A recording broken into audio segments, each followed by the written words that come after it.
सत्संग का मतलब केवल कथा सुनना नहीं है। सत्संग का मतलब है सत्य का संग, सच का संग, अच्छे लोगों का संग। आज हमारे बच्चों का भविष्य बिगड़ रहा है। हमारे बच्चे जो नई पीढ़ी है वो गलत रास्ते पर जा रही है, उनमें व्यसन बढ़ता जा रहा है।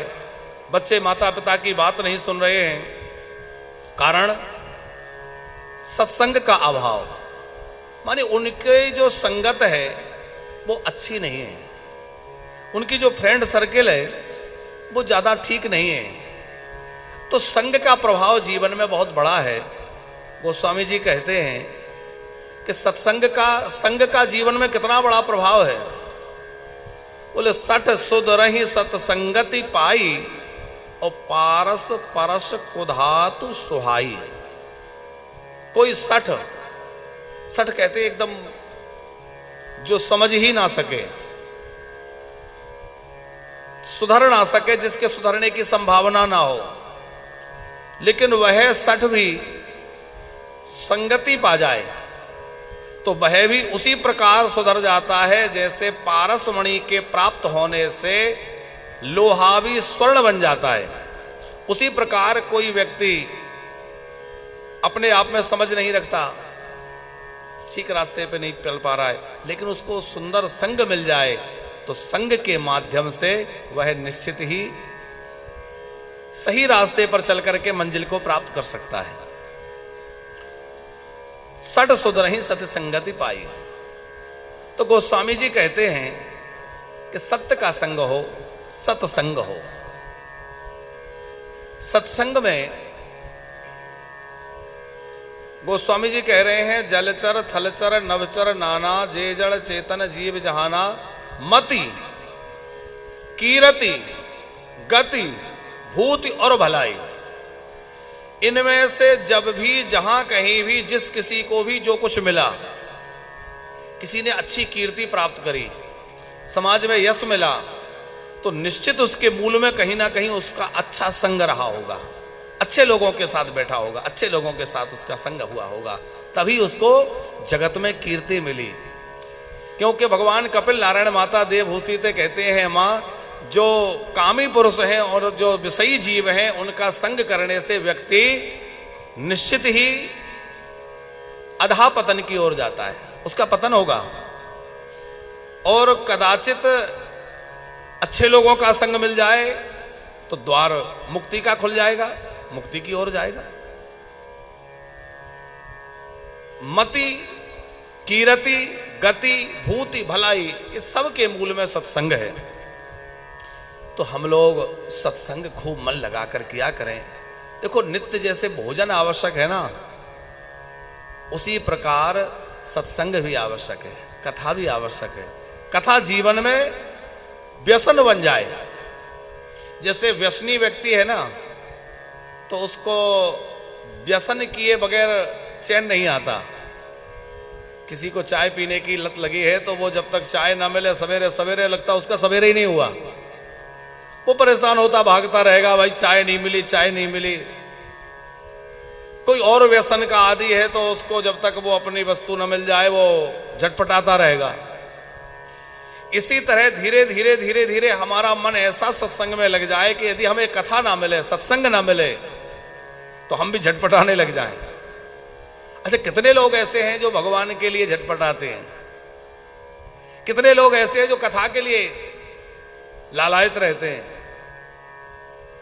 लोग कहते हैं महाराज जी कथा में मन नहीं लगता, सत्संग में मन नहीं लगता, भजन में मन नहीं लगता। ये बहुत लोगों की समस्या है, भजन में मन नहीं लगता। अब आप विचार करिए, भजन में मन क्यों नहीं लगता? ये मनुष्य जो है, इस मन को अनेक जन्मों के भोगों की आदत पड़ी हुई है। मन मरता नहीं है।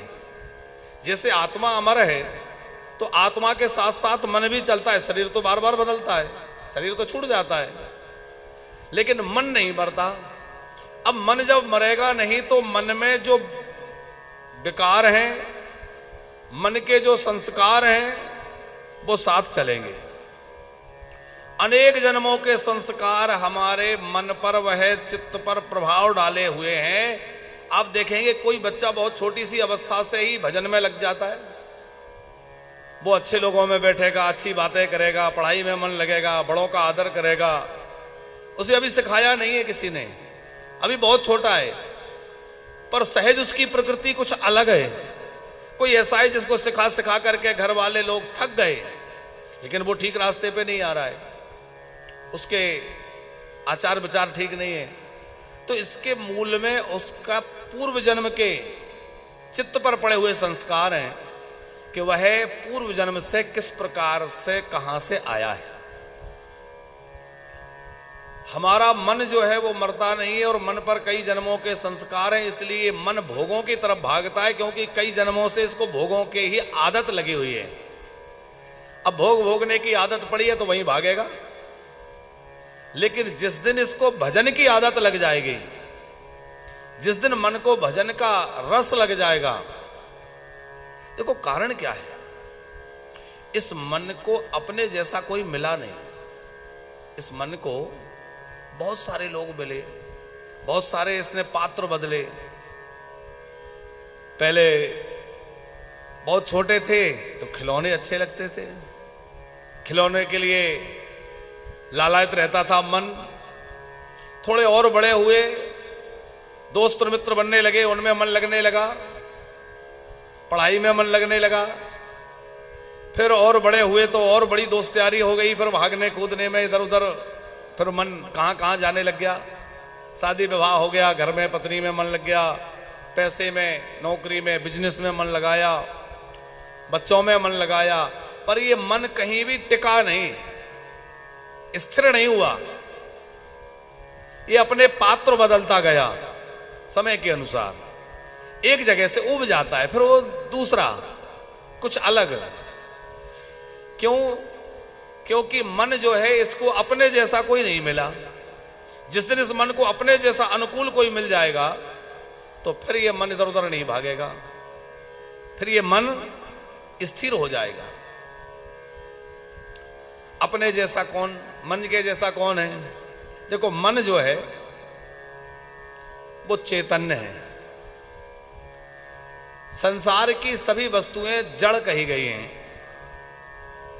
क्योंकि परिणाम में ये सब मिट जाने वाली हैं, नष्ट हो जाने वाली हैं, इनकी कोई सत्ता नहीं है। तो जब ये सब वस्तुएं जड़ हैं तो हम चेतन मन को जड़ संसार में लगाएंगे तो वो चेतन और जड़ का मेल नहीं मिलेगा, और जब उनका मेल नहीं बनेगा तो मन वहां बहुत समय तक टिका नहीं रह पाएगा। फिर मन को लगेगा कि कहीं और देखा जाए। मृग मरीचि की तरह ये मन सोचता है यहां सुख नहीं मिला, अब वहां मिलेगा, यहां सुख नहीं है, अब वहां मिलेगा, इसमें सुख नहीं है, अब इसमें मिलेगा। और इसी तरह ये मन भागता भी रहता है और हमें भगाता भी रहता है।